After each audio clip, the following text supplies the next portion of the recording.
L'homme et son meilleur ami sont tous deux des chefs étoilés au guide Michelin. La raison pour laquelle ils ont quitté leur ville natale pour rencontrer Bob était en partie pour éviter des dettes de jeu et en partie parce que Bob les avait invités à collaborer et la collaboration consistait à préparer un dîner pour des femmes. Ce jour-là, Jack est retourné à la villa et a trouvé Anna et Carl de l'entreprise de Bob qui étaient déjà arrivés.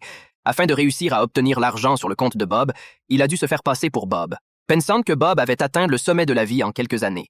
Seulement, il a profité de l'occasion pour demander à Anna de le payer. Il ne s'attendait pas à gagner 300 000, juste pour préparer un repas. Jack dit qu'il était un peu à court d'argent récemment et demanda s'il pouvait obtenir une avance de 50 000 $. Anna dit que ce n'était pas un problème. Jack paya immédiatement ses dettes de jeu après avoir reçu l'argent. Il était soulagé d'avoir sauvé sa mère, mais il n'avait jamais imaginé qu'un gouffre sans fond l'attendait. Anna demanda à Jack s'il avait préparé les ingrédients. Bien sûr que non.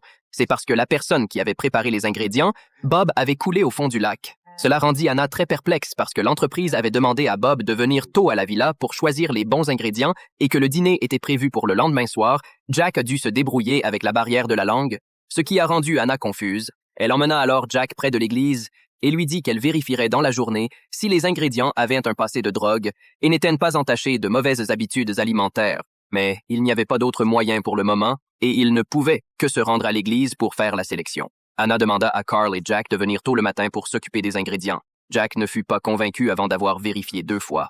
Il s'avéra que les soi-disant ingrédients étaient en fait des personnes vivantes. Jack, qui transpirait abondamment, voulut se retirer de la coopération. Mais Anna l'avertit solennellement que s'il gâchait le dîner, l'entreprise le tuerait.